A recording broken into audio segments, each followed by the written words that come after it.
board meeting tonight. I miss my colleagues. We haven't been together in almost a month, and it seems so unusual. I'm glad that everybody's back tonight, except for Dr. Gentry.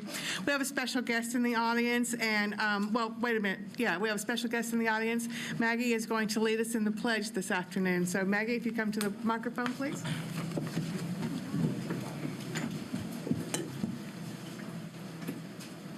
I pledge allegiance to the flag of the United States of America and to the republic for which it stands, one nation, under God, indivisible, with liberty and justice for all. Thank you, Maggie. You did a great job. All right, so we're going to start with 30 seconds in my district, and we will start with Ms. Bugs. Yep. Okay. Well, I am still very excited. I haven't gotten an application yet, but for those of you who don't know, I'm accepting applications for student board interns. The requirements right now ask that they be either a student or reside in District 5. I am open to other districts if they don't live too far. We prefer their own transportation, but it's not required. I can make accommodations for them. I keep getting questions about the job requirements. They'll just be here, and they'll be in on the conversations. My big goal for them is for them to learn the political process. They'll be with me at the Capitol when I go for some of the education subcommittee meetings. They'll be here at school board meetings, and they'll be sitting in potentially at our retreats. We'll talk about that, Ms. Shepherd, if you don't mind. But I just think it's very good for them to give us their input. So if you know of a 10th, 11th, or 12th grade student that meets that criteria, please encourage them to apply, bugsforschools.com.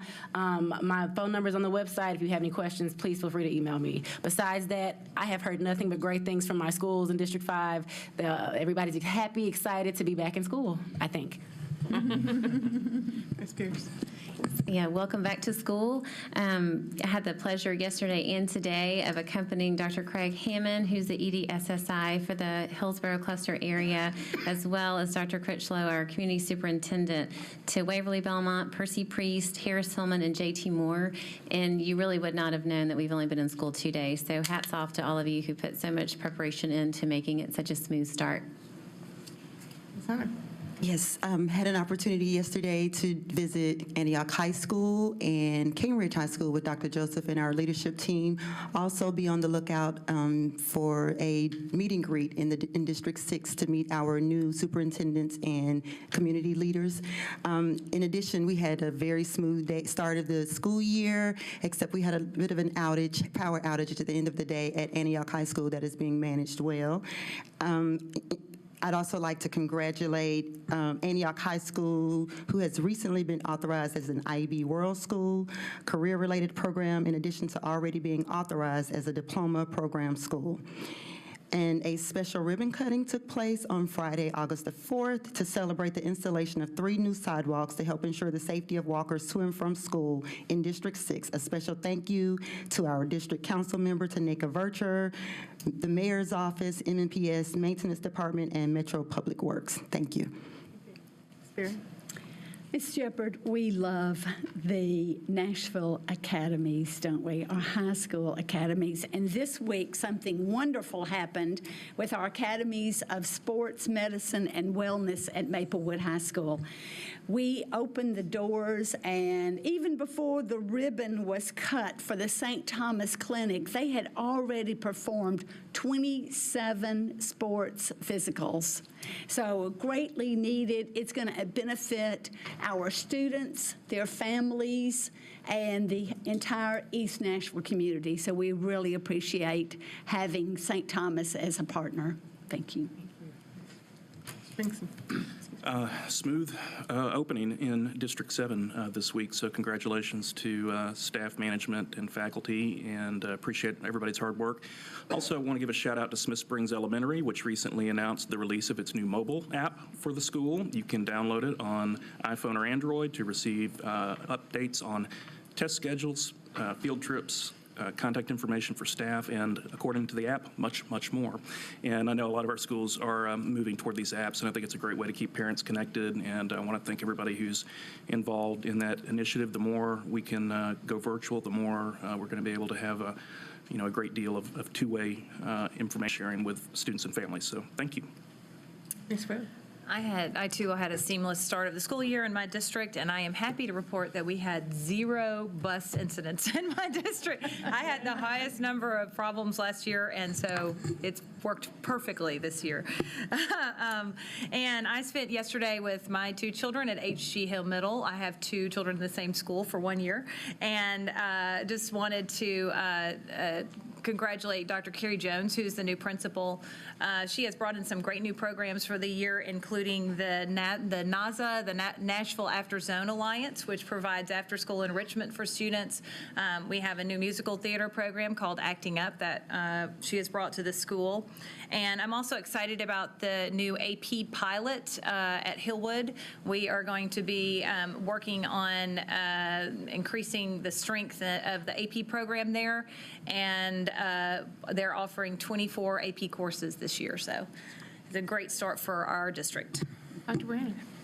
Yes, yesterday I was also able to visit 7 of our schools in District 2 with Dr. Critchlow and Dr. Springer. They are our community superintendents. We were very proud of how quickly things settled in at the schools. Very happy to see Tusculum open, the brand-new school. Students were engaged, happy, not a lot of crying for kindergartners and pre-K. And we also saw that the culture of learning and respect for others was being developed already. Just want to thank the administrators, the teachers, the parents, and all the volunteers who worked tirelessly throughout the city to help us have a smooth opening. Thank you. Thank you, Dr. B. My 30 seconds, mind you, in my district was that yesterday morning, as the tradition continues, that we had a group of around 30 volunteers from the community, faith-based organizations, business partners, get up at dark 100 hours and meet up at McGavick High School at 6:15 to welcome the students to school. And Dr. Joseph was able to be there, and Dr. Damon Cathy was able to be there, and we had a great time. And we had a lot of participation from our volunteers, and we had a lot of good prizes. We handed out raffle tickets to all the students, and throughout the day, Mr. Wall calls out the winners for those prizes. So we had a great time. So I appreciate your being there, and for Dr. Cathy to be there as well. So right now, we'll move into public participation. The board will hear from those persons who have requested to appear at this board meeting. In the interest of time, speakers are requested to limit their remarks to 3 minutes, and the comments will be timed, and Ms. Bobo will sound that when your 3 minutes is up. So if you'll look at the screens around the room to see where your name falls in the lineup, the first person that we have is Lynn Ewing.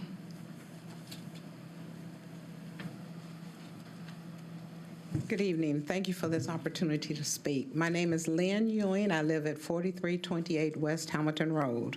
I came to Nashville to attend college from Michigan and met a Southern gentleman, and we proceeded to put down roots and establish our family and move forward in that direction. We now have 3 grown children and 5 grandchildren. But looking back at the time when my kids became of school age, there wasn't any help per se for the parent to try to figure out what's going on in the school system. I wasn't from Nashville. I didn't know anything about the public school system here, so I had to rely on family and friends, and I'm running around asking everybody, what do you think about this school, and what do you know about that school, and are you happy where your kids go and why, and things of that nature, which means I had marginal success. When I found a school that I was happy with my kids, I just kind of grandfathered everybody else in and prayed that the environment stayed stable and I felt safe and secure that was where they were going. I found with my kids that are now parents, they're having to do basically the same thing. They're asking people, what do you think about this school? We're listening to the news to see if any schools are in the news and headlines, trying to determine what school we want the kids to attend, and then trying to determine how to get them in those particular environments. So I find it frustrating that after about 100 years of metro public school systems here in Nashville, is that the process My kids have to use this process I use, and that's just relying on friends and families to tell me what's going on in schools. We have attended several school fairs and open houses and things of that nature, but I find it extremely funny, and that's a sad funny, that a lot of the parents I talk to at certain schools, the promotional material is not the experience that the parents are having. So that is just a reflection that I'd like for you all to consider. I have a passion for young people. I love learning from them, and I love sharing with them. I have recently joined Nashville Rise, whose main mission is to empower parents and support them in how to interact with their schools and their teachers and the school board, et cetera. I am really grateful for that opportunity to help them because I didn't have that kind of support when I was looking for a school. I thank you for your time. Thank you. Julia Jones? Is Julia Jones here this evening? All right. Mr. Mahdi?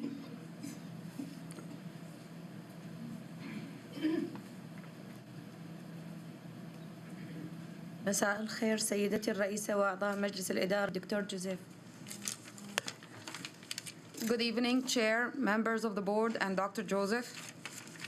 اسمي رغد مهدي. أنا أسكن في 752 ريفز رود أنتياك تينيسي 37013. لدي 3 أطفال يلتحقون في أكاديمية ستيم بريب كوثر ومحمد وأحمد. My name is Rawad Mahdi. I live at 752 Reeves Road, Antioch, Tennessee 37013. I have 3 children attending STEM Prep Academy, Kauthar, Mohammed, and Ahmed. إن عائلتي من العراق وفي محاولة الهروب من التهديدات والحرب فقد هربنا إلى سوريا ثم عدنا إلى العراق مرة أخرى من قبل قدومنا إلى بيتنا الجديد في ناشفيل. My family is from Iraq. Trying to escape threats and war, we fled to Syria and then back to Iraq before arriving in our new home in Nashville. أحياناً كثيرة يتم وصفنا وتعريفنا كمهاجر لاجئ أجنبي وافد جديد أمريكي جديد سيء فقير. أنا أقول أنا إنسان.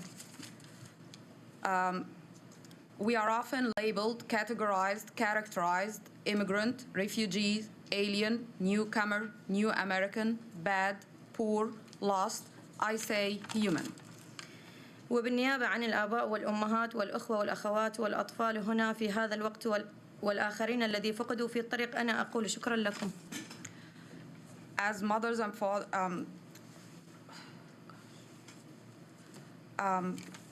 on behalf of all the parents, mothers, fathers, sisters and brothers, children here and there, and others who were lost in the way, I say thank you.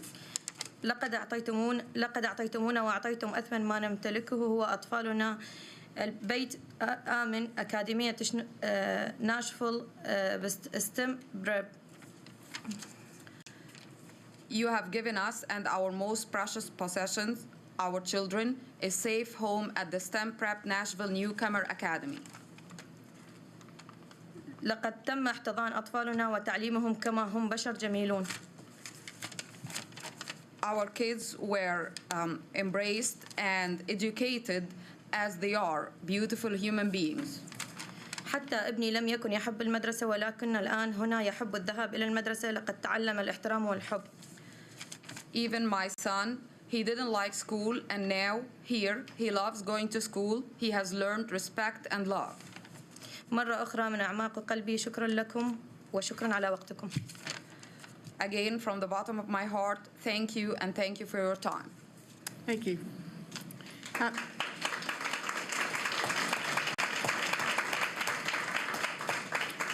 Alexandra Valdez? Alexandra not here tonight? Okay, Brianna Murphy? Brianna not here tonight? Okay. Maria Robles?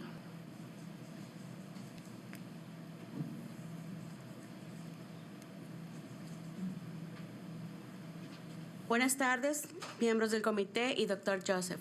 Good evening, Chair, members of the board, and Dr. Joseph. Mi nombre es María Rosario Robles y vivo en el 229 de Glen Rose Avenue, Nashville, Tennessee, 37210.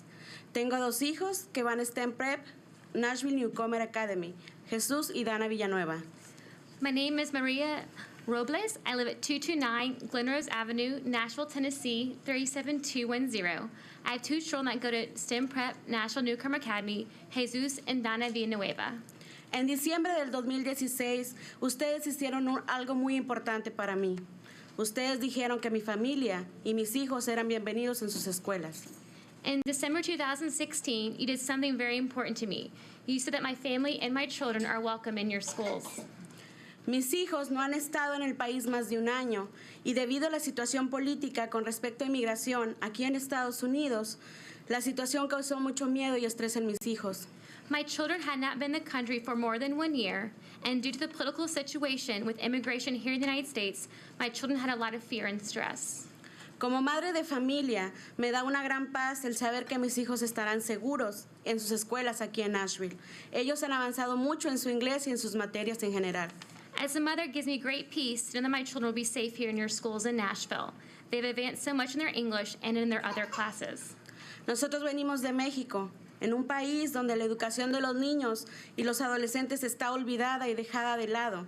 La educación de este país le regresa la esperanza a nuestros hijos y a nosotros como padres de familia de que ellos puedan tener un brillante futuro y una vida mejor.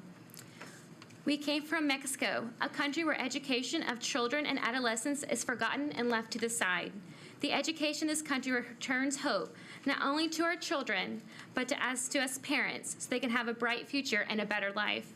Gracias por darme la oportunidad de decirles estas palabras y gracias por su tiempo. Thank you for giving me the opportunity to say these words, and thank you for your time. Thank you.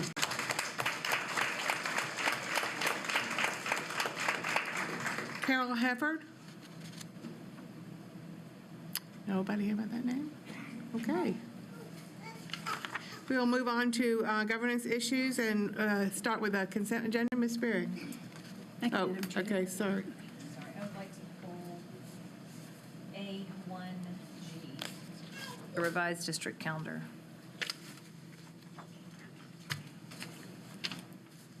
The consent agenda reads as follows.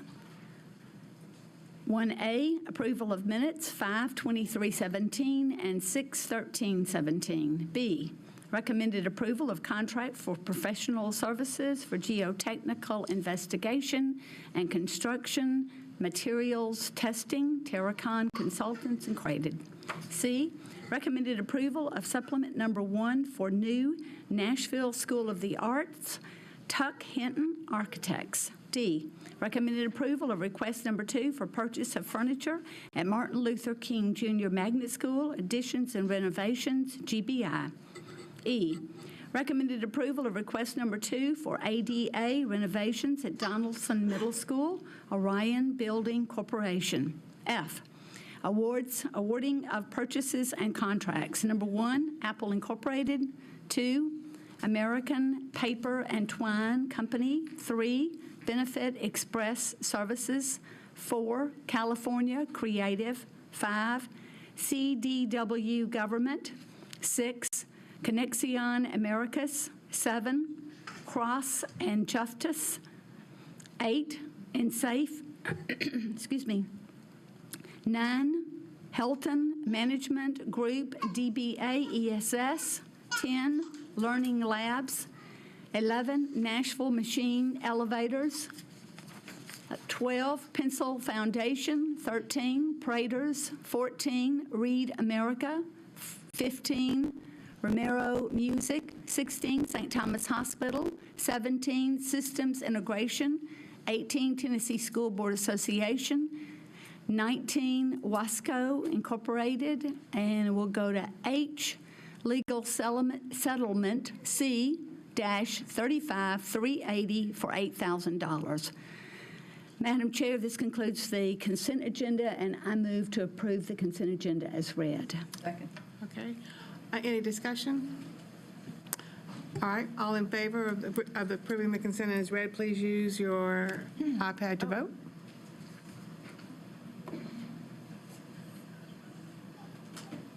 There we go. Did it come up yet? Yeah, mine did. There you go. I know, it's the same way.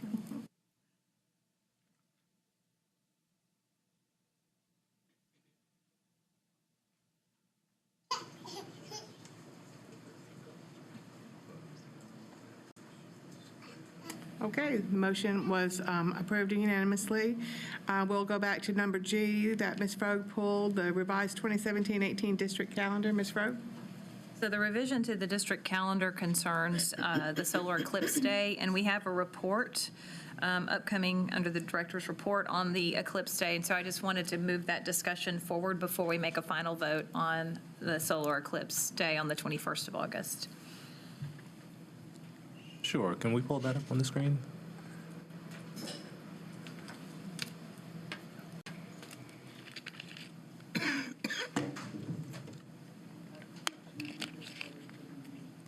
Sorry. I would like to have the discussion now. Let me clarify. I don't know what that means. If you like, I can. Okay. Sorry. What did you ask her? It happens. Okay. Okay, well, welcome back. I'm sorry I missed the past two meetings. I was on vacation and then at the Public Education Leadership Project. But on the 11th, the board discussed changing the calendar for the eclipse day and charged us to walk through the specific planning. So I'll walk us through what we've done there and talk about additional data that we have for your consideration on this.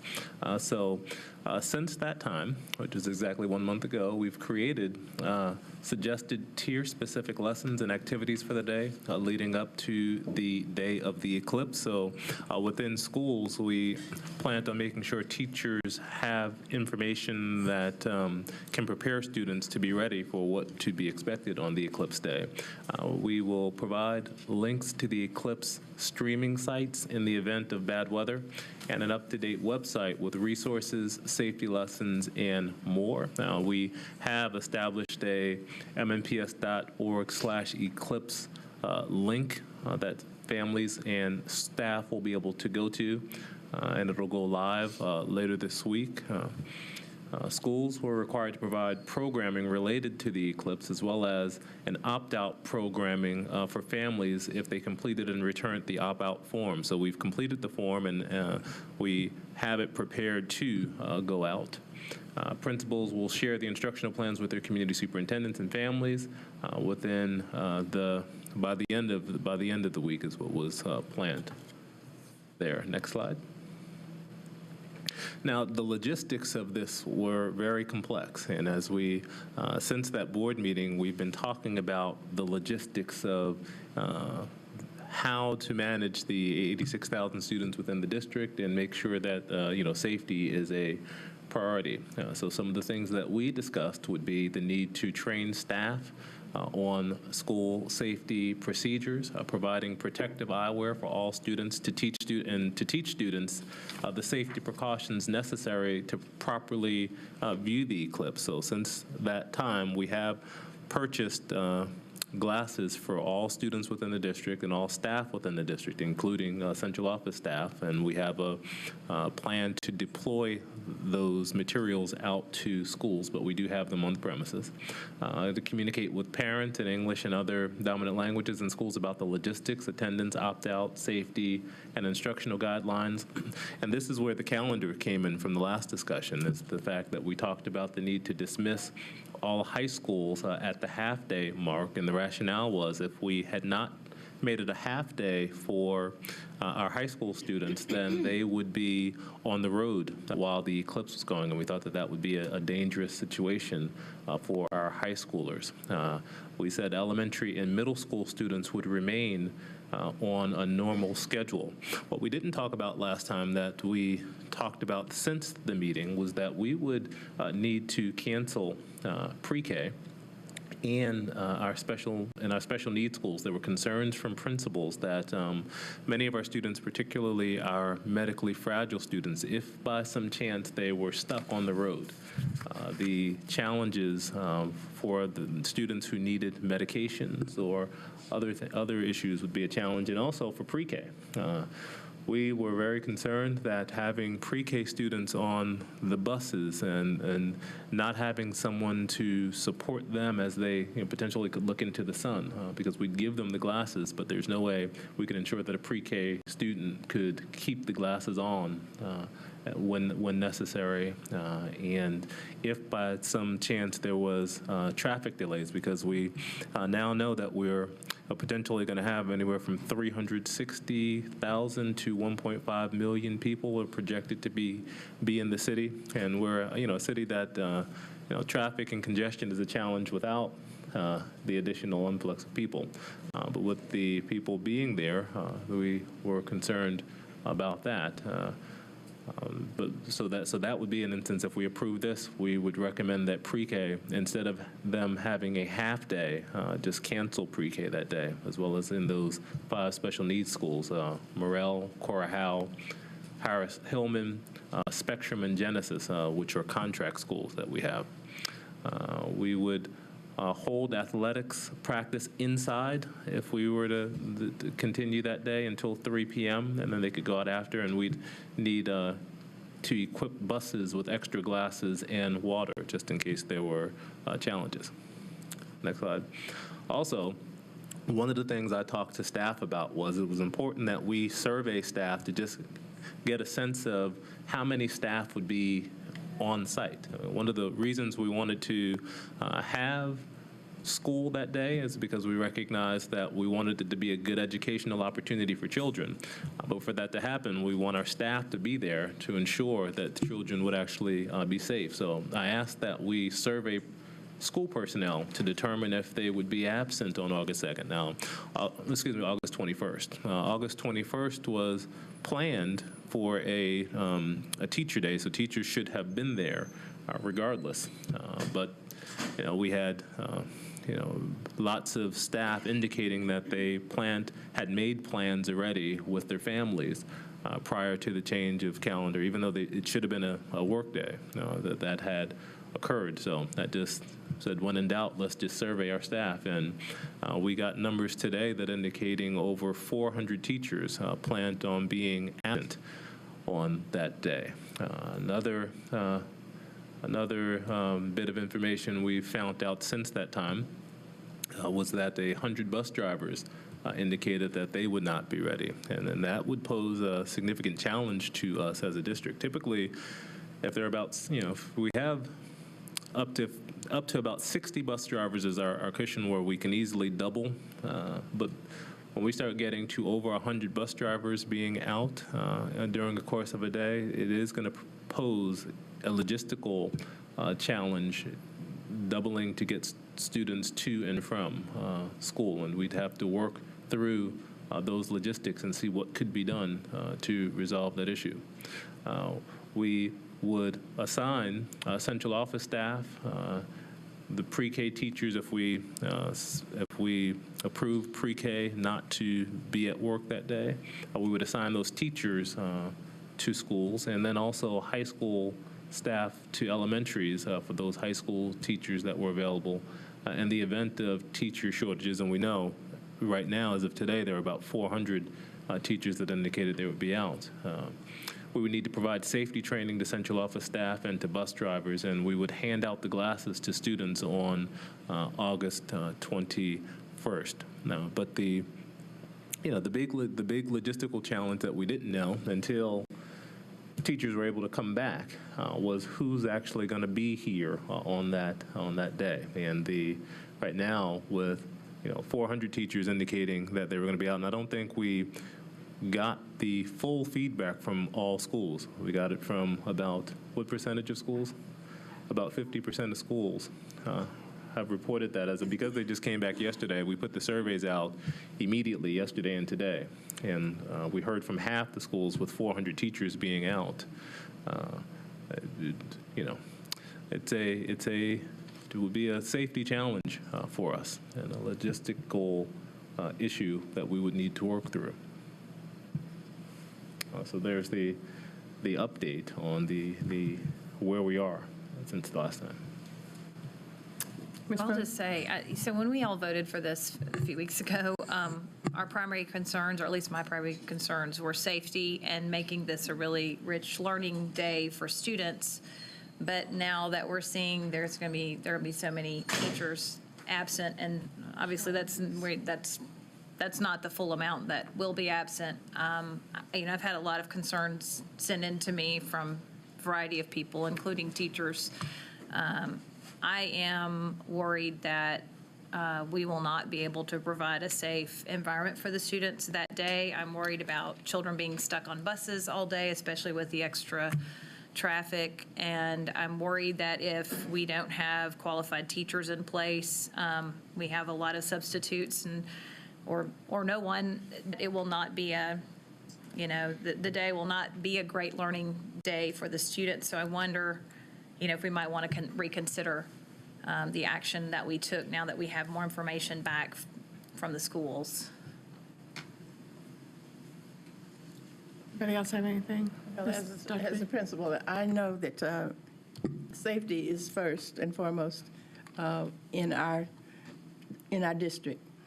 And when we consider all the challenges that we're about to be faced with, I don't think that we realized all that it would impact, how it will impact all of our students. So I'm thinking that we might need to make a change to reconsider.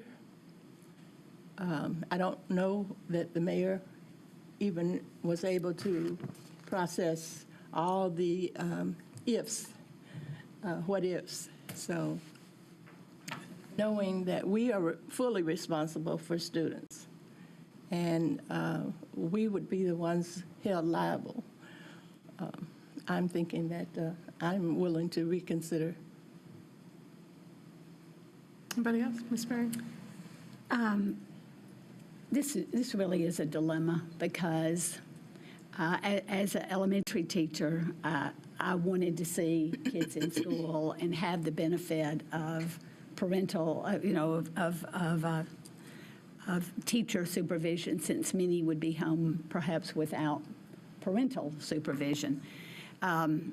Since kids, if they were home, they wouldn't have parental supervision. So this really is a dilemma. But as we've begun to talk about it, the safety concerns have come to the forefront, and they appear to be significant. And one of the major concerns that I've had is maybe, the interstates, maybe the buses don't use the interstates, but they use those corridors in my district, and I'm sure in you guys' districts as well, where they could get, if those corridors are so congested that a bus can't get through and a parent can't get to their child, and a teacher needs to get home to her family, what are the repercussions of that? So I appreciate that you did a survey to check to see what the expectation was of teacher attendance. And I remember, Joanne, I know you do too, when we tried to have school on Good Friday several years, and we had such low attendance, and we tried to have teacher in service, and we had such low attendance that it took us 2 years to really get, but the third year we stopped trying to have school on Good Friday. But in this situation, would we postpone the teacher in service day as well then? If we were to not have school, I would recommend that it be off for all 10-month employees, for teachers and we would have to figure out and come back at the next board meeting, and Mr. Henson can speak to it. I would recommend we'd have to go back to the drawing board and figure out how to make it up. There could be a possibility that we could use one of the inclement weather days that we have to just, instead of having 5, there would be 4. And we use this as that day for 12-month employees. If they wanted to use leave for that day, they could do so. Otherwise, they would report to work as expected. But if we're not going to have school because of the amount of teachers being out. I would recommend that it not be an in-service day, because then, they wouldn't benefit from the training. So I have a couple questions. So professional development days are not optional, right? They're mandatory? They are mandatory. And so for these teachers that have indicated that they're not going to be here, then they're taking a personal day or something like that? So we can stop a personal day up to, if 10%, more than 10% of people within the building choose to request a personal day, we have the power to say, no, you can't take off. We do not have the power to stop someone from taking a sick day. So if they put in as a sick day, we have no power to stop that. Okay, this is one of those decisions like an inclement weather day. I have heard from science teachers who are happy that we were going to be back in school so they can have a rich lesson. I've heard from the other half of the population that, wow, we made a bad decision the first time.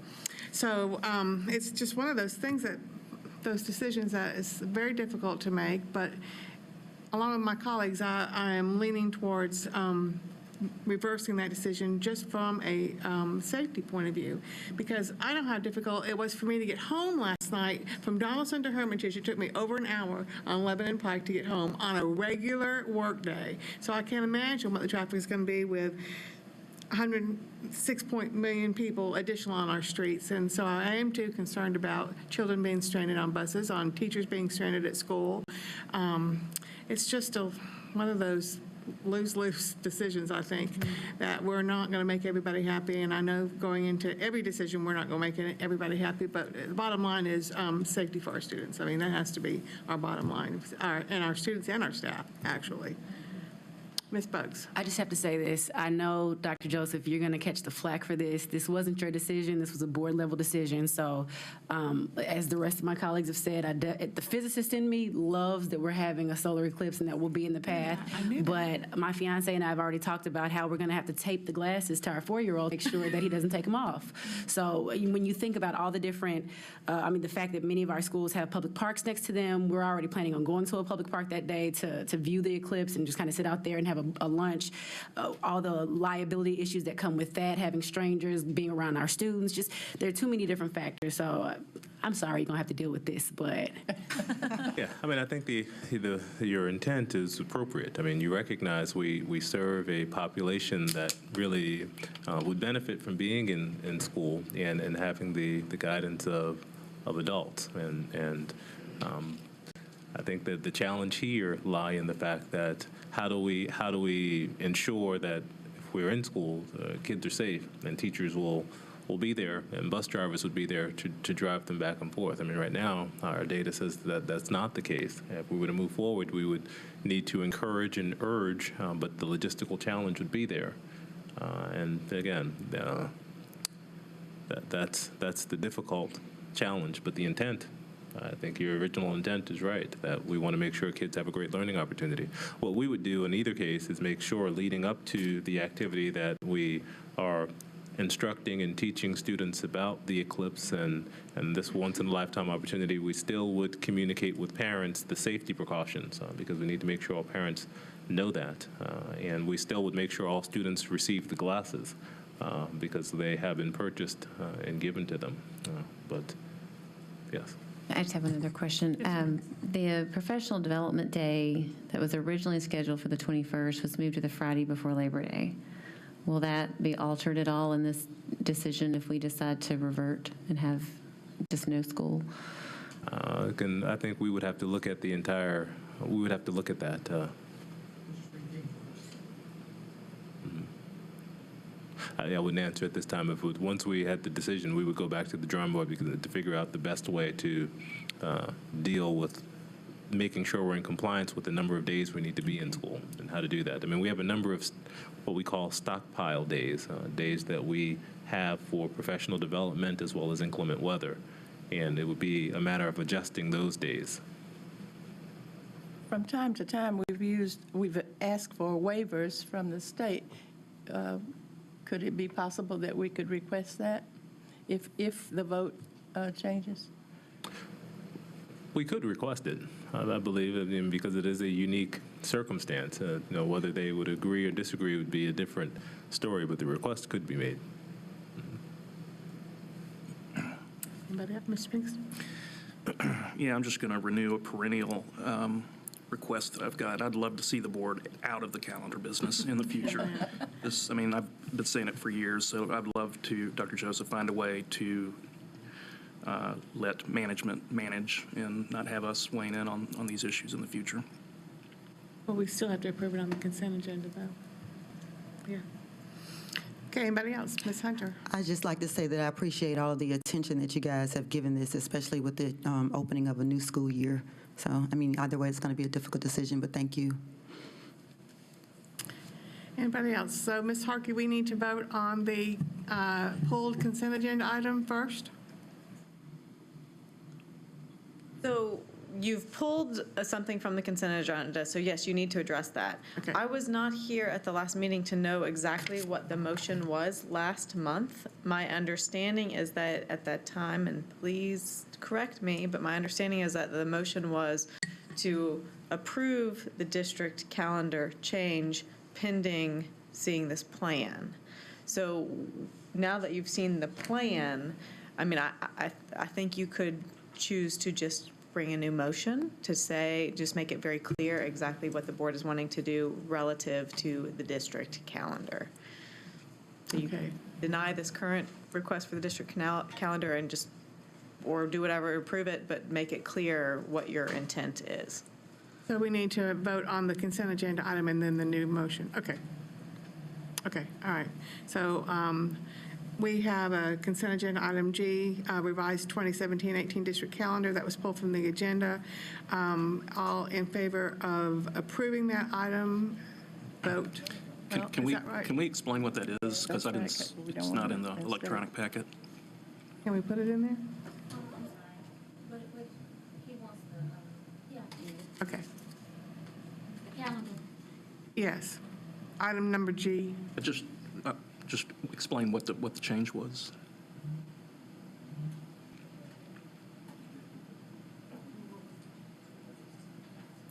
Well, we already voted on the consent agenda, right? So now we're. Item G. Right, but since we had already voted on the consent agenda, we're just talking about, we need to make a motion for the revised calendar. Correct. Right? What you're talking about is just the district calendar. So you've already done the consent agenda, what was on it is done, so you're just looking at the revised calendar. And so you can make a motion to deny the revised calendar, but I think it kind of goes back to what Will Pinkston was saying a moment ago. What is this current district calendar change? Was this just to do half days for high school and close pre-K? Is that because, or was this literally whether to change and actually make the Eclipse Day in school or not? So the way I'm understanding that, we would vote to disapprove item G because we don't want to approve that particular item. And then we would entertain a motion to close schools for that day. Correct. Okay. That is my understanding, Okay. correct. Everybody got that? We're going to, vote. If you don't want to have G approved, then you vote no. Yes. Okay.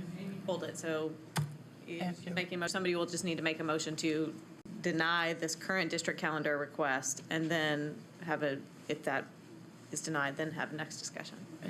Ms. Fogg, I move to deny the current district calendar request. can I get a second? Okay, Ms. Hunter seconded it. Any more discussion on that? Okay, we can vote as soon as it gets up there.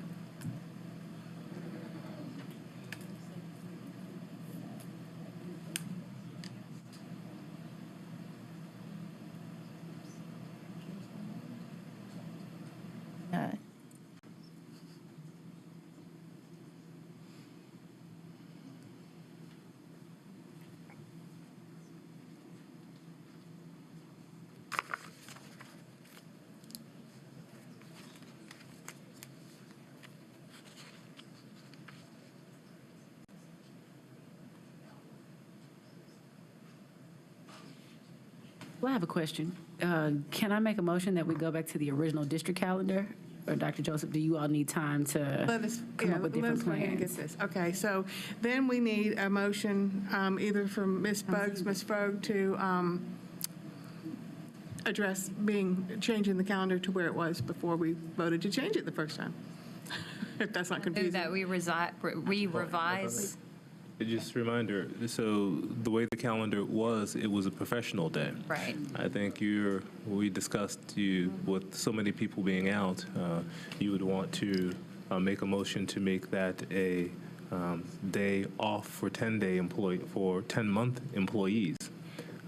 And then we would need to come back with a plan, with a revised, to solve what do we do then? Because now we have to add a day somewhere. And how do we go about doing that? I move that we change the calendar to make August 21st, Solar Eclipse Day, a day off for all 10-month employees and families. Students and teachers. And teachers. Students. Students, teachers, and families. Can I get a second? Second. Okay. Any discussion on that? Mr. Hinton looked like he might want to say something. Oh, you okay, all right. That's okay. No discussion? Okay, all right. So we have a motion that's been properly seconded to have August 21st as a holiday for all 10-month employees and students.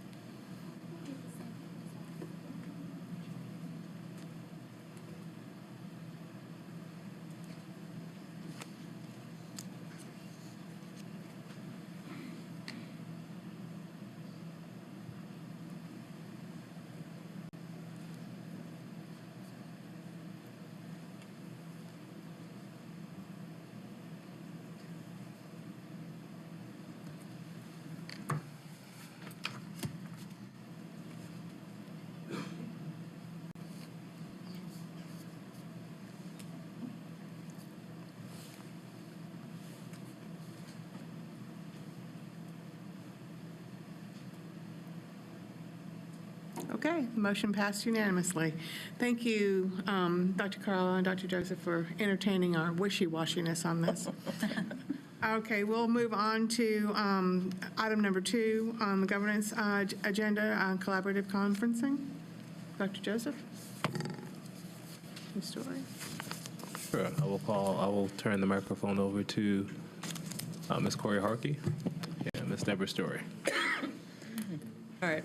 I'm only here to set this up very briefly, kind of give you the legal framework, and then I'll have Deborah Story come in and kind of take over from there. But as you remember from previously, we have already gone through the process where MNEA has submitted their petition, and ultimately you have already approved 8 management personnel pursuant to statute. That is, the board is the body that can appoint these management personnel to serve on this collaborative conferencing discussion with MNEA. Since it is up to the board, and the board has the authority to appoint those personnel management members, I think there is a request in terms of changing some of those members and creating alternates. MNEA is able to create a similar list, so if there are 8 on the board and we have 4 alternates, MNEA has the exact same opportunity to appoint 8 with 4 alternates, and my understanding is that they have actually already done that. So now this is coming to the board, again, with the authority, it is you guys who have the authority to actually appoint those management personnel. Thank you, Corey.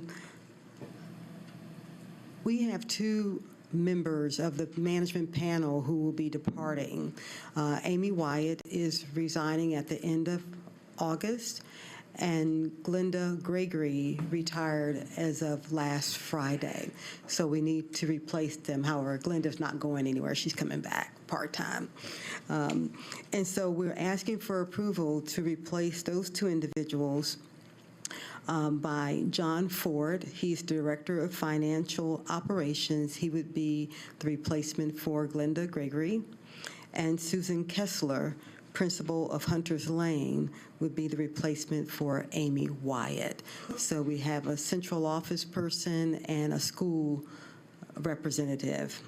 We're also asking for your approval to appoint 4 alternates. This will help us to better ensure that we have a quorum at the meeting. We have some faithful alternates that attend regularly, but they're not able to confer. But this will give us an opportunity to keep the business going if a regular member is not able to attend. The individuals that we are requesting approval to make conferring alternates is Dennis Queen, Executive Officer of Charter Schools, Brian Hull, Director of Resource Strategy, David Hines, Executive Director of Employee Benefits, and Amber Tyus, Director of Talent Acquisition. I'm sorry, Ms. Story, you said Susan Kessler and? Susan Kessler and John Ford. John Ford, okay. So these 2 replacements and 4 alternates yes. are agreeable to serving in that capacity? Yes, they all are. And then refresh my memory, how often do you meet? Or do you have a set schedule? So far, I think they've met 4 times, and perhaps twice they were not able to confer because they didn't have a quorum. Okay. But I believe they're scheduled to meet again later this month. Okay, all right. Okay. And so we need a motion in order to approve this. Is that right, Ms. Harkey? Okay, all right. Can I entertain a motion? Yes, ma'am. I move to approve John Ford and Sue Kessler and the 4 alternates. Do we need to name those? Dennis Queen, Brian Hull, did you say? Hull, David Hines and Amber Tyus. For the collaborative conferencing. Thank you. Second. All right, we have a second. Any discussion around that? Any questions? Okay. All right. Let's go ahead and vote on the motion that's on the floor, please.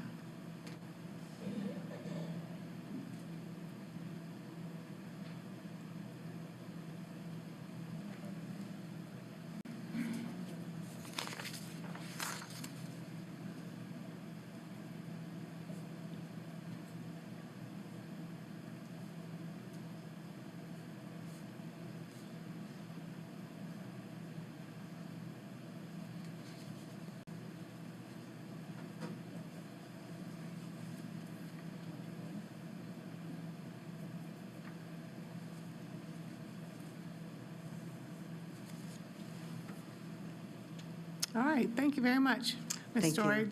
The motion passed unanimously. Thank you very much. Thank you. And we'll move on to number 3, the contract amendment for Teach for America.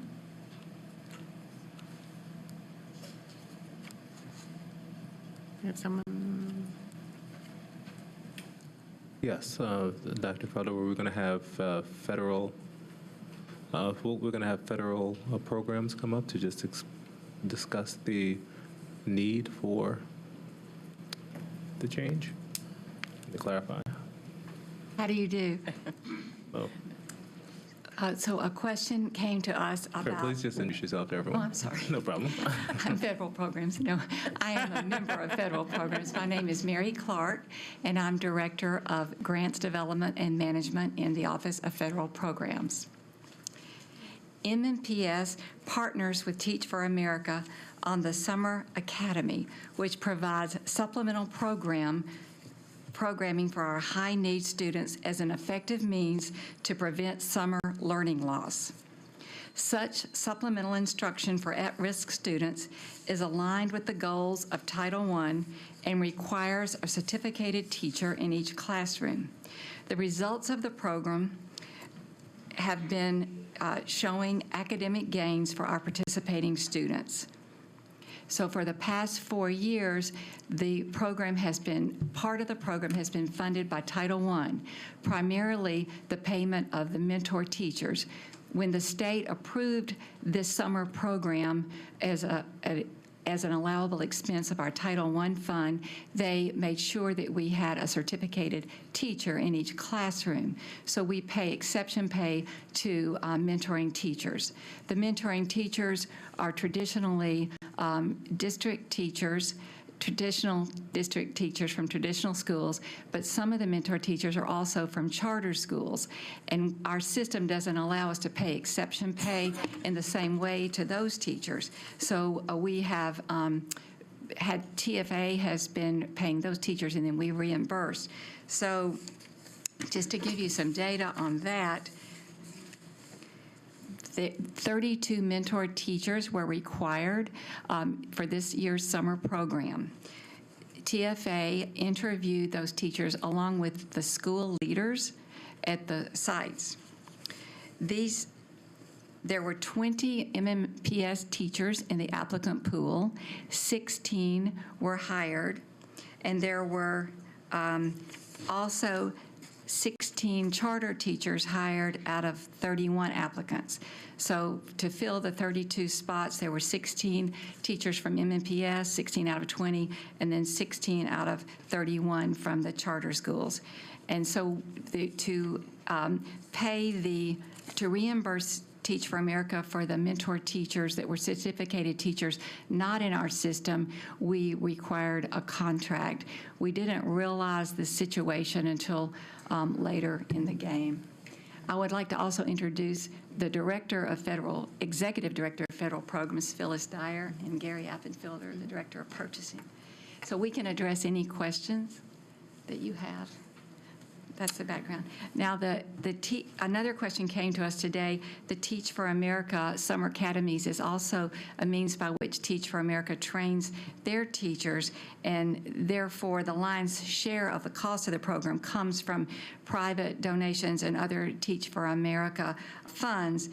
Over the past 4 years, Teach for America has spent $3 million on the summer academies, and MNPS, primarily Title I funds, $558,000 to run the summer school. So ours has been a way to provide supplemental instruction for high-needs students. And then Teach for America also has this program for training their teacher candidates. Anybody have any questions? Okay, I'm still a little bit confused on the amount that we're voting on, because I believe on the agenda it says 90,000 is the amendment, but I understand that we have already approved a large portion of that amount. That's correct. On June 12th, at the board meeting on June 12th, the same amendment was brought to the board for $66,000, which did not include the monies for the teachers that Mary was just describing. Immediately following the board approval of that amendment, the contract was sent to Teach for America for signing, at which time they brought up the matter that the additional funding for the teachers, the charter school teachers, was not included in that contract amendment draft. So it was brought back to the board. The summary for the last board meeting for that amendment should have and did not include a statement clarifying that what was coming back was just an additional $24,000. So the board had approved the 66, but not the 24. So so I understand if we have rendered these services and we are just, I understand the logistical problem with paying the charter teachers, and we don't want to end up in a lawsuit over not paying for services already rendered. I just want to raise my ongoing concerns. I know this was a contract that predated the current administration, and the board did vote for it a few years ago, and I did not vote for it. But you know, Mike, first of all, it's interesting to me that TFA is actually covering the largest portion of the cost of this program, so I was not aware of that until tonight. My ongoing concerns with TFA is that we are paying a large amount per teacher from tax dollars from the state and district level, and I understood that we were also paying for training for this program, although maybe that is not true, but I would love to see us use very highly qualified teachers, and there's some great TFA teachers. My children have had some of them, but they are not highly qualified. They're coming out of 5-week programs, and then they're learning on the job. I would love for us to find a way for us to pay highly qualified teachers to operate this sort of program in the future, and I think we've only got 2 more years on this contract So maybe that's something we could reconsider and build our own pipeline to create a program that we're running on our own. So those are my concerns. I understand that we need to complete paying for this contract at this time. Ms. Pearson, then Ms. Sperry. Thank you for clarifying this. I just want to say thank you to Teach for America. I mean, a $3 million contribution over 4 years of summer school. We know that from the data shows that our kids are making great gains. And I also want to say these teachers are our teachers. They're leaving this program trained and they're going into both district schools and charter schools. These are all of our kids, guys. So I want to say thank you for that generosity. And if we do want to explore what it would cost for MNPS to run a summer school program without the help of TFA, I think those would be very interesting numbers to lay aside the $3 million that TFA has donated. So thank you. Ms. Sperry. Yes, thank you. So we've been in this contract for summer school for 4 years. This is our 4th year that has been completed. For clarity, the contract itself does not include a provision for the summer school. Each year for the last 3 years, and now this year, the 4th year, we've amended the contract to include our contribution for the summer school. Until this year, that amendment has always been a $0 amendment because the teachers we were paying for were MNPS teachers. So they were paid directly through employee payment. This year was different in that charter school teachers were brought in, so there has to be a separate payment to the vendor instead of to the teachers. So we are under no obligation for the future. This is just for services that have already been rendered. It's a decision that's made each year. Okay, okay. And I know Dr. Joseph has answered my question about the importance of getting these contracts to us on a timely basis so that we have an opportunity to approve them before the work is done. So thank you. Anybody else have any comments or questions? Thank you. Thank you. It's very informational. Do you? Oh, okay. All right. So we need a motion. Okay. So we need a motion on the contract amendment for Teach for America to go ahead and approve that was pulled off at the meeting in July. For approval of the remaining. Can I get a second? Second. Okay. Any more discussion on that? All right. Go ahead and vote on this particular amendment. Oh, gosh. You have to get me to pick it up.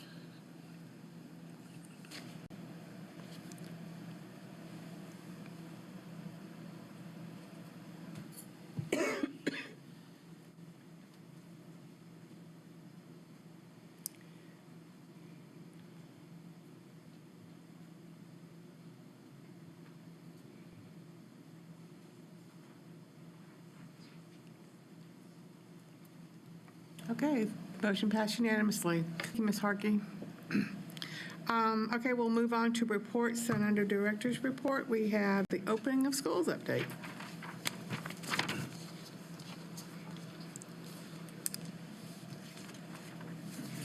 Okay, well, I want to thank all principals, teachers, and central office staff. This was a great opening of school this year. When we look at last year versus this year, I mean, what a difference a year makes. I mean, I think people really worked tirelessly this year to make sure that we address some of the issues that we saw last year, particularly in transportation. I mean, in all areas. I mean, I really want to give a shout out to transportation and their great work and efforts.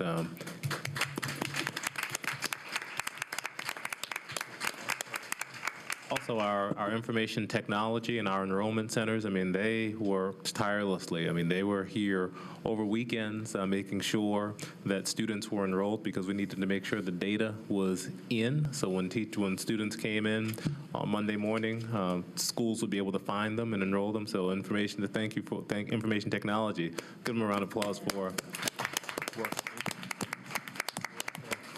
We also had a number of scheduling issues over the weekend, particularly with some of our high schools. And again, the information technology team really worked tirelessly helping our schools, making sure that those high schools were scheduled. And that without them, it would have been a much tougher start. But I want to start off with the opening back-to-school video that we have, just to remind us of some of the great work that was done this summer and some of our facts about what has been accomplished.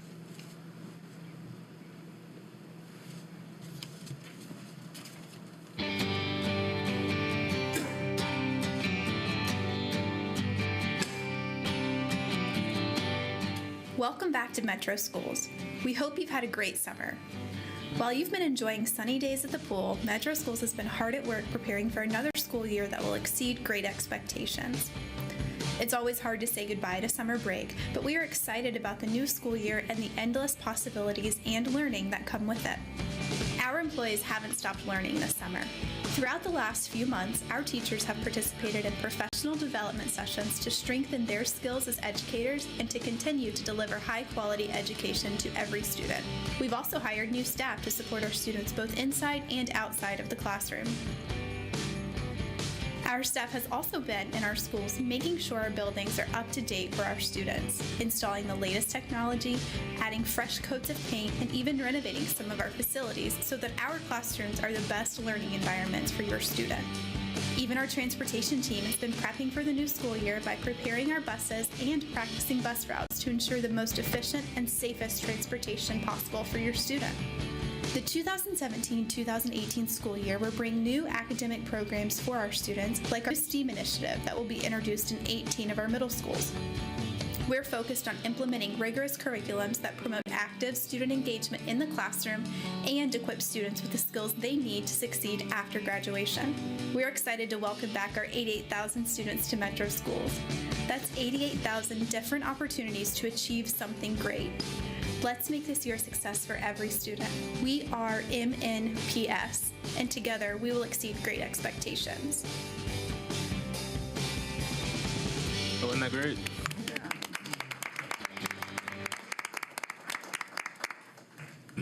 Just to put it in perspective, Robertson Academy, home to our Gifted and Talented program, is our oldest school, and it dates back to 1806.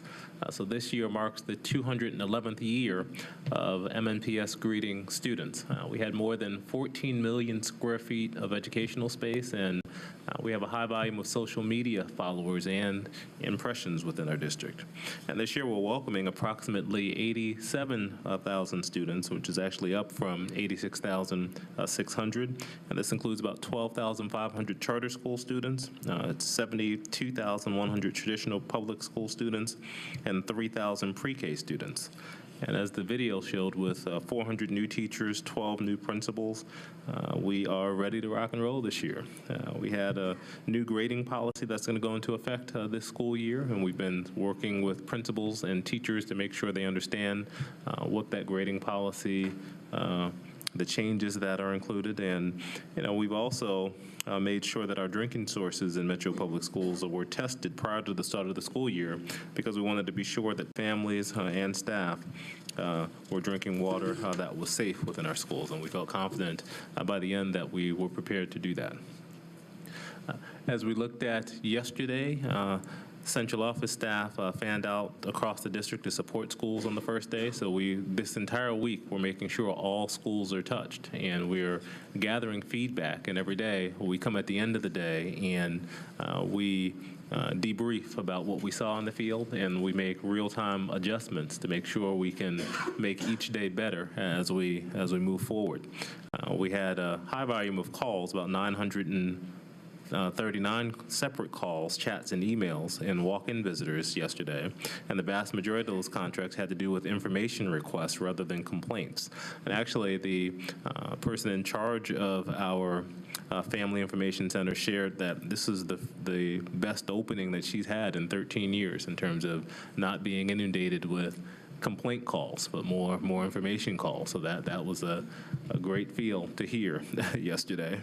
And again, we did have some transportation complaints, but they were able to be quickly resolved. And between Friday and over the weekend, we processed more than 1,500 enrollment packets. 460 enrollment packets were collected by the end of the day on day that needed to be processed. And by the end of the day today, we had 139. So we're making sure we process the enrollments much quicker this year, so we don't have families who are not enrolled within our buildings. Again, we had limited transportation snafus, infinite campus hiccups, or security problems. There was one bus incident yesterday, but it was no students were injured. And we did have a power outage yesterday at Antioch High School as a result of the contractors accidentally cutting one of the power lines there. Overton High School, we have been working hard at Overton High School to get it ready, and Dr. Brannon and Mr. Henson and I and team were there today, and we walked through the building, and we felt that they will be ready for school tomorrow. So that staff is ongoing and ready. It's been a lot of work there, but we do feel the building will be clean, and we will be prepared for kids when they come in tomorrow morning. So we'll be there 6:30 in the morning, bright and early, ready to make sure that is that is the case. But we'll be happy there. But we're very fortunate to have, and I want to thank the staff in particular and the principal, Dr. Pittman, for all of her hard work and the efforts that they've put through to make sure they'll be ready for kids. And I want to thank our building services team and our construction team, particularly David Prophet, who has been on top of this issue there day and night and weekend. And also Mr. Henson, who's also been very hands-on and assertive to make sure that we're ready for students tomorrow. So we feel good about that tomorrow. Again, today we had very minor issues, and we feel good about this year. I mean, I think this start is the way we're going to go all year. This is going to be a fantastic year here in MNPS. So, thank you. Thank you, Dr. Joseph. Thank you to everybody that made the start of school year great. I got one complaint yesterday, and it turned out to be wrong. So I was so happy about that. It was not even a valid complaint. All right, we'll move on to the next on our agenda, reports from MNPS Next. There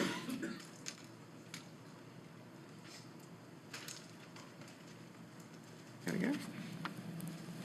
Sure. So we're moving forward and making good progress with our MNPS Next. And again, the goal of MNPS Next is deliver great schools. And this is just phase one. And in phase one, we were really looking at the feasibility of moving fifth grade students into our elementary schools to help address student attrition between elementary and middle schools. It was one of the recommendations that we had from our transition team report.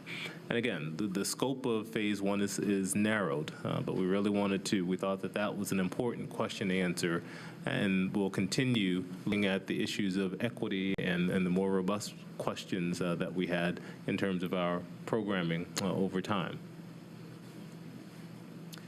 The goals, once again, of MNPS Next were to ensure that we are improving student outcomes, increasing our resources and fiscal efficiencies, and to increase MNPS's market share desirability.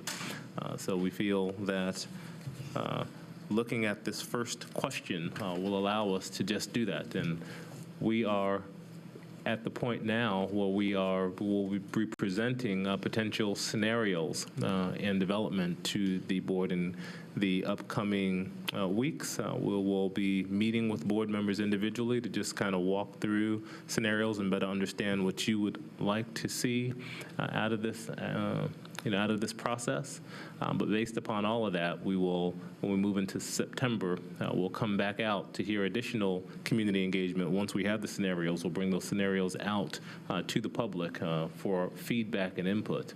And by October, the board would need to make some decisions on how we'd like to move forward once you have all the details and information handy, and then we'll begin planning and implementing based upon the feedback that we receive from the board. So this will be a busy few months as we look through the scenarios and talk about what the possibilities could be as we think about whether we can move fifth grade or not, and what those fiscal implications and logistical implications would be to do that. Any questions on MNPS Next?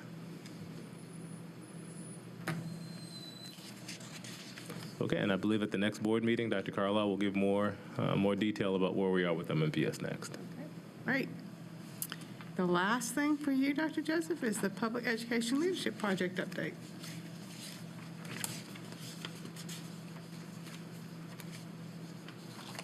Okay. Well, the team from MNPS, of the libraries, the mayor's office, and the philanthropic community attended a week-long work session at Harvard this summer during July, and we focused on our literacy work within the district. As we know, we have too many students not reading on grade level within the district, and we feel that it is a community affair to do something about it. So we spent the week studying and discussing the literacy issues within the district, and the group ultimately developed a collaborative plan that built off of the work that is happening with the Nashville Literacy Collaborative and the Mayor's Early Childhood Work Group. And what this work group is going to do now is come together to establish a scalable pilot that involves all of our stakeholders. So we want to look at a cluster within the district and look at how we can bring together the libraries and other agencies and resources in the school system to really put forth a more targeted effort to try to accelerate growth in literacy in a particular area. And if we get results, how do we scale it over time? But we realize it's impossible to try to tackle all of the challenges across the district all at once. There's just limited resource, but we really want to be thoughtful. So now that we're back in the district, we're going to bring some of our in-district literacy staff along with the mayor's office and the libraries and the philanthropic community together to begin meeting bi-weekly to lay out a plan for a scalable approach to provide more resources. And at that time, we can, once we identify which area and what the actual specifics of the plan are, we'll bring that back to the board for conversation and feedback. But we just wanted to update you on the fact that the blessing in Nashville is that we have a mayor that's extremely passionate about moving early childhood education and literacy endeavors, and we have a philanthropic community that really wants to come together and support us, and we have some of the best libraries in the country. So bringing all of those entities together at this time will help us accelerate our growth and give us an opportunity to explore possibilities and do some experimentation and piloting to be able to accelerate the work that we want to do. Any questions about PELP? Great presentation, Dr. Joseph. Thank you to you and your staff for bringing us all this great information tonight. We'll move on to committee reports. I think we had one more. Do we? One more session here. Yeah, it was on our strategic priorities. Okay. I'm sorry.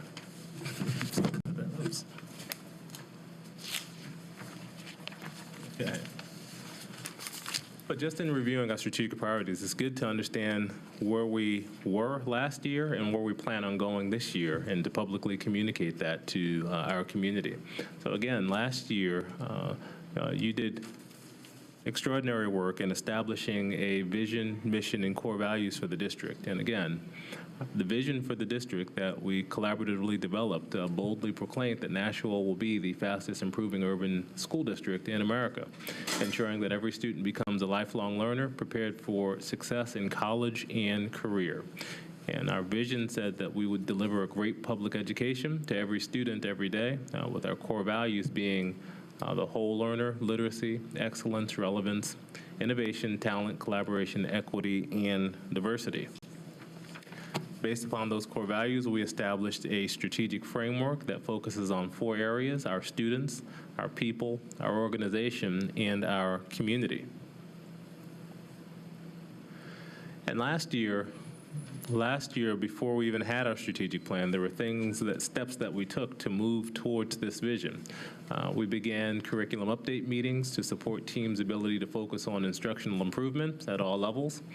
We started in January assessing students in grades 2 through 8 in reading performance using the measures of academic progress in reading to give us a baseline on how our students performed against not only Tennessee standards, but other students nationally.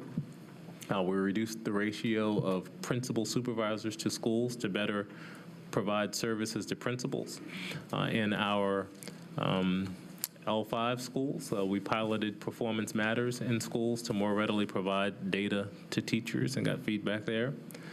We increased substitute pay because we recognized the substitute shortage was here in Nashville, and we felt we needed to do something about that. And we began communicating through our forward focus to work to improve internal communications about system-wide work and to celebrate our successes. And most importantly, we developed our strategic framework to guide the work that we'd be doing over the course of the next 4 years.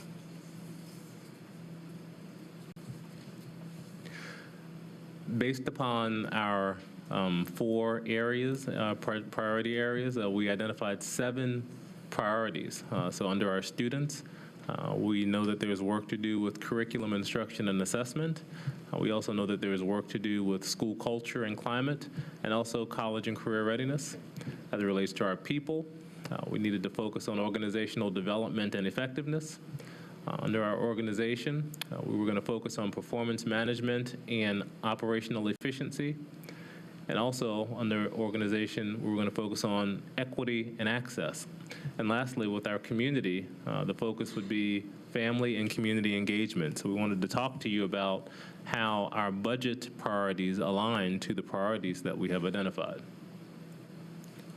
So under priority 1, curriculum, instruction, and assessment, we have established, working with the Institute for Learning, we've developed 2 exemplar units for English language arts at each grade level, informational and literary, and supported teachers and coaches as they develop new scope and sequence documents, and that work happened this summer.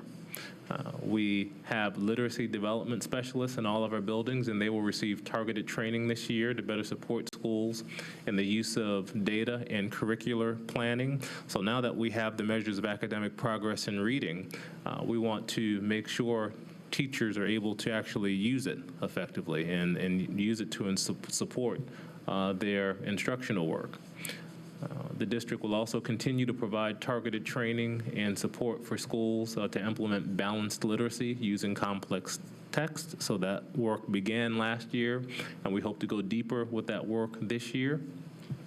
As we shared, we started the measures of academic progress in reading in January, but this year we're also going to include a math component to make sure we are clear where students are not only in reading, but in mathematics.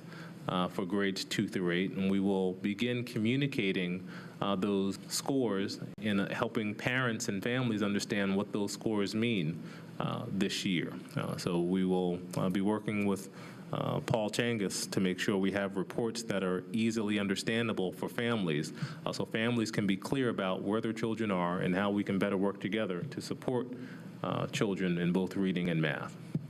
We also said that we'll begin assessing students' readiness for the ACT in grade 9 because we don't want to wait until grade 11 to realize that a student is off the trajectory. The earlier we know, we have time to do something about it to help get them prepared for the ACT. We also, with Performance Matters, we will have an item bank to help teachers better align their assessment to the high curricular standards that are in place. So that Performance Matters being rolled out to all schools gives us stronger assessment tools for teachers to be able to use, and they'll be able to share high-quality assessments across the district in a much easier fashion. 18 of our middle schools, as we've discussed, will be receiving additional instructional support to strengthen their ability to support science, technology, engineering, arts, and mathematics activities this year. And we had the kickoff and launch, I believe, a week ago. And those teachers are now in buildings with coaches who are going to help support the implementation with fidelity within those 18 schools. But all of our middle schools will receive a level of support and training in STEAM this year, but with these 18 schools getting much deeper content expertise. We've added advanced academic resource teachers in the elementary and middle schools to support more rigorous instruction, K through 8. And we've also put funds in the budget to pay for our advanced placement IB Cambridge exams as well as our certifications within the district. And we have a group of pilot schools that will be working with Research for Better Teaching to support the instructional capacity of teachers. And RBT will be working with all principals at monthly principal meetings. Under Priority 2, Culture and Climate, you've added additional English EL teachers to support the increased English language learner enrollment. We've also added additional counselors to support schools' increased needs. We'll continue to be implementing behavior management, social emotional learning, and restorative models. So this year, all schools were required to adopt a model, and we're providing support for them to implement those models in schools. And this year, the ratio of nurses to schools has been decreased. Under Priority 3, we've added gifted and talented classes to our middle school schedules, and we also have established an Office of School Choice. As the parent who spoke with us earlier discussed, it can be very difficult to navigate the system. So we have heard that, and we are making sure that there's an office that's going to help us be clearer about the choices and options that are available here within MNPS. Under Priority 4, our organizational development, we have created a new aspiring principals program. So we have high-flying assistant principals who we are working to prepare to be ready for principalships as we go into next year's season. And also new assistant principals will now have monthly training and cohort support. And new principals will also be provided with more direct supports. We've established the Office of Organizational Development to ensure that our development strategies match our aspirations and implementation. You gave 3% increases and steps for qualified employees within the district this year. And principal supervisors are working with the Center for Educational Leadership to better support principals' focus on instructional leadership this year, and that work has begun. Under Area 5, schools will be able to access student performance data easily, again, through Performance Matters, and schools will receive school and classroom level reports on which they can act. So one of the things we want to make sure we're doing this year is becoming much more data-oriented than we've been, and we want to make sure that our schools are clear about what the expectations are, and we can work with them once they see what their data is. If the data is not what they'd want it to be, how can we, what are we doing about it? How can we support? So we're going to be much more transparent. So we're working to establish performance management dashboards at the school level, the quadrant level, and the district level this year so we can increase transparency among the community with board members and with schools so we can be much clearer about whether we're improving or not, and if not, why not? Under Priority 6, we've launched MNPS Next to determine whether we can move 5th grade to elementary level and looking at equitable programming. We'll also develop a plan for equity and diversity for our people and our students. And as part of our student-based budget, we increased the weight for students living in poverty last year. So those schools where there were students who did not have means, we provided more dollars this year than we did in previous years this last budget season. And also under Priority 7, we moved to a quadrant model of support with our new community superintendents, and we've realigned the central office to those quadrants to provide better supports. And we also plan on revamping our community and parent engagement departments by realigning them to our communications office. So again, much has happened between last year and this year, And we thought this was a way to help you see clearly what's different. So when people say, well, what's different between what happened last year to this year, this graph kind of lays down by party where we put the investments that we had in the last budget cycle. So this year, we feel much more confident in our ability to execute, begin executing with a targeted purpose because we have those alignments. Yes. I'm glad to know that all of our middle schools will receive some type of support for the STEAM, even though only 18 will go in depth. But I'm glad to hear that all of them will receive some type of support so that they won't feel completely left out. Yes. And we'll at least get that started, that process started in all of our middle schools. This is very exciting, Dr. Joseph, and I wanted, if I may, to add, may ask a question about MNPS Next. Yes.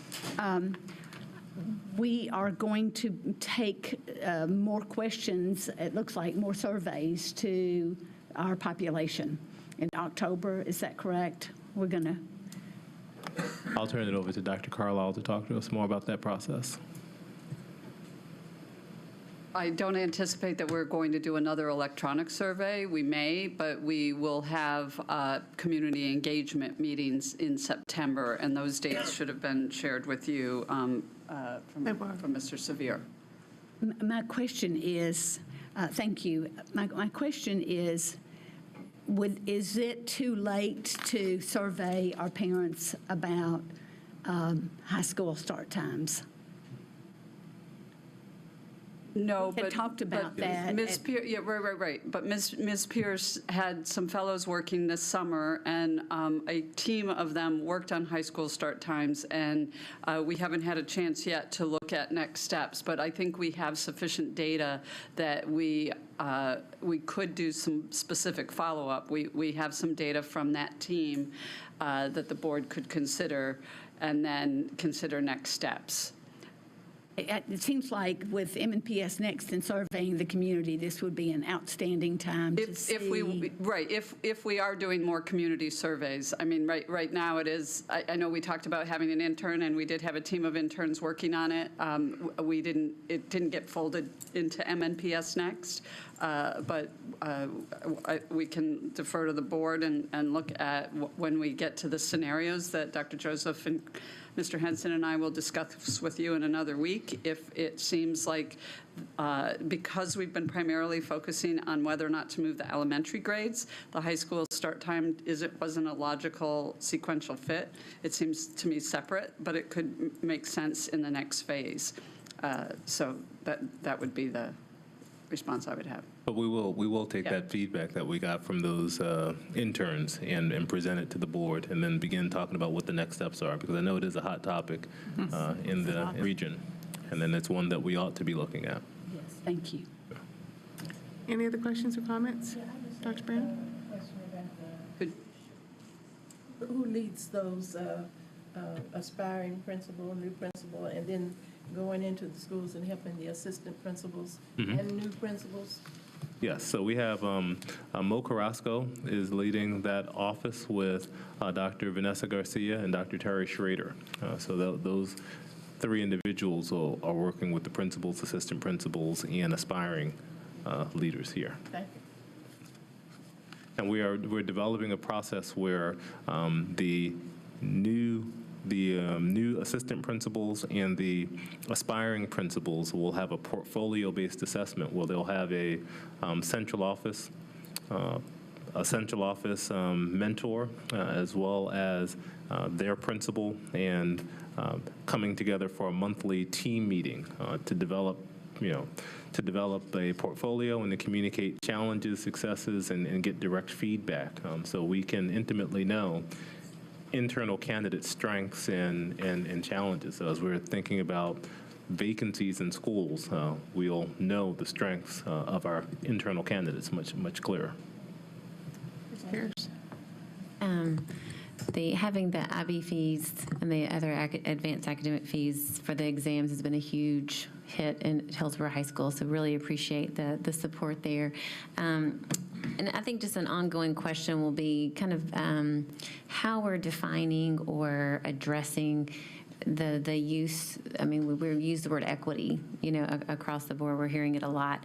Of just, I'm just already hearing a little bit at the first couple of days of schools that while the middle schools are really enjoying the honors level classes, because some of the other positions may be required in the school, they're having to have some higher class sizes. And so I think these things can get fleshed out with the principals and the support committee and superintendents, but just trying to make sure that equity is going to mean different things in different pockets of the city.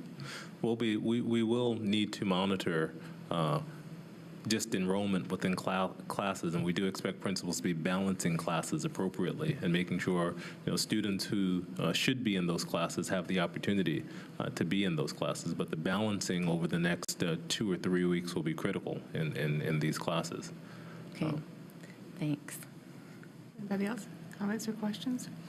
I have one. Under priority 5, Yes. the very last one, we will create a performance management dashboard. Yes. Okay, so we've been having the dashboard conversation, this going in my 8th year. Yes. So I'm really anxious to see that one can get fleshed out. Yes. So we do have a shell, so we know what data we want to collect as a result of this strategic framework. It's just a matter of now getting it up and pushed out for people to be able to see. But we do plan on having that happen this year. Awesome. I can't wait. Anybody else, comments or questions? All right, Ms. Buggs, we have a committee report from you on teaching and learning. Sure. At today's Teaching and Learning Committee meeting, we heard from a few different experts. We appreciate your professionalism, your timeliness, the answers to our questions. We discussed text-level assessments. For those of you unfamiliar with it, we're talking about elementary level text where individual students are assessed for reading and comprehension. There are some writing pieces that we looked at, and it was very informative for us. We're excited to bring back teaching and learning, and over the next week, board members, if you haven't completed the survey, please, I'll resend the survey. Let me know what days or times are best for you. But we will be having monthly meetings based on the board chair and vice chair's agenda setting meetings, and especially working with Dr. Felder to make sure that those align well. So if you have any questions, again, please feel free to reach out to us. But teaching and learning is where we look to have a lot of the curriculum conversations for clarity on our end before we come to the board floor to discuss curriculum on a higher level. Thank you, Ms. Buggs. Moving on to board chair report, I do have a short report tonight. Last Wednesday on August 2nd, MNPS rolled out our brand new STEAM initiative for our middle schools, and it was a very exciting event. It was a packed event at the Adventure Science Museum. In 18 middle schools this year, we'll be transforming how our teachers teach and how our students learn. We heard from Dr. Cindy Moss, whose Twitter handle is STEAM Boss, and she had a very informative presentation around the work that the Discovery Education will be doing in partnership with our schools and MNPS. Her presentation was informational and stacked full of rich facts around children and learning. One statement that she made that I remember was, we need to stop asking students what they want to be when they grow up. We need to ask them what problems they want to solve. We also heard from Dr. Joseph on what the STEAM initiative will provide for our middle school students, and also how STEAM will change teaching and learning. Mr. Carlos Calderon, a teacher at McMurray Middle School, had a slideshow to demonstrate to the audience what STEM learning looks like in his classrooms. We are transforming 18 middle schools this year, 10 next year, and 5 in the last year. So we are transforming more than half of our middle schools this year. We have known for years that MNPS does not do a particularly good job on how we make middle school a place for students who are pushed to their fullest potential and how to provide viable options for our families. Well, ladies and gentlemen, I think that we're on the path to finding that out with the STEAM initiative. And thank you, Dr. Joseph. It was great. We will move on to announcements, and we'll start with Dr. Brandon. I'd just like to announce that we will have the ribbon cutting for Tusculum on August 17th at 11 a.m. Ms. Springston? Ms. Perry? Yes, the Donaldson Hermitage Chamber of Commerce will hold its inaugural event for the Rachel Awards, and they will be presented by the Nashville Airport Authority. Our own Anna Shepard has been nominated and is a finalist under the category of Master Gardener Awards. This award is for a woman who has not only reached out to the community, but she's mentored, tutored, and advocated for the less fortunate. She's cultivated others so that they can sow the seeds of success in our community. And I wish you great luck. But I tell you, she's already a winner. So yes, congratulations, Anna. Announcement is that on the first day of school, I had the privilege to visit 6 schools in District 3, one high school, Hunters Lane, 2 middle schools, 3 elementary. So I saw Hunters Lane, Lytton Middle, Madison Middle, Neely Spence Elementary, Amqui Elementary, and Dan Mills. I saw a lot of happy children. I didn't see any kids crying. I saw a few parents crying, but no students. It was a great day. Thank you, Ms. Berry. Ms. Hunter. Yes, I would just like to publicly thank Mayor Megan Berry for passing out backpacks yesterday. That's all. Thank you. On Wednesday, August 23rd at 11 o'clock, we will have the long-awaited groundbreaking of Hillsborough High School, and there will be a pep rally-style groundbreaking plan for the students shortly after. Ms. Bucks? I just lost I'm sorry, baby brain. I do have, I'm sorry. One, I came on the board almost exactly a year ago today. So excited. That was a rough summer, but this past summer has been very pleasant. Dr. Joseph, though, came on board pretty much with me, and I don't think we've really been able to congratulate him and say how much we appreciate him. One thing that this experience this year has taught me is that just always be on your toes. People are always watching. And even more than that, the public will definitely see and talk about the negative things, but we very rarely celebrate the great things happening in Nashville and in MNPS, and great things really are happening. So congratulations, Dr. Joseph, on your first year. Congratulations on that house you bought. I cannot wait to come by, barbecue, maybe even swim. I also want to reiterate that I am really excited about these student board interns. This is going to be a pilot year, but I have a lot of great things in store for them just as far as mentoring and introducing them to some things in policy and politics. So please encourage 10th, 11th, and 12th graders. Jason, Amanda, if you wouldn't mind pushing that out for me too. Tell anybody that you know, anybody that you hear about, that we want interns. Besides that, I think I'm good to go. All right, I have just a few.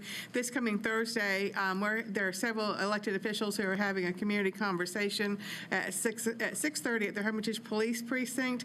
I will be joined by Senators Farrell Hill and Steve Dickerson, State Representative Darren Jernigan, and Metro Council Reps Jeff Syracuse, Kevin Roten, and Larry Hager. If you live in any of these communities, please come join us for this conversation. Next Wednesday, August the 16th, we will be hosting a meet and greet for our new community superintendent, who's in the back of the room, Dr. Damon Cathy. Saturday, August 12th, this coming Saturday, is Parent University at Tribeca. And congratulations to the music teacher at Ruby Major Elementary, Sam Calios, who was named the Tennesseans Teacher of the Month for August. He's a great music teacher. Be there no further business. This meeting is adjourned. Thank you, everybody.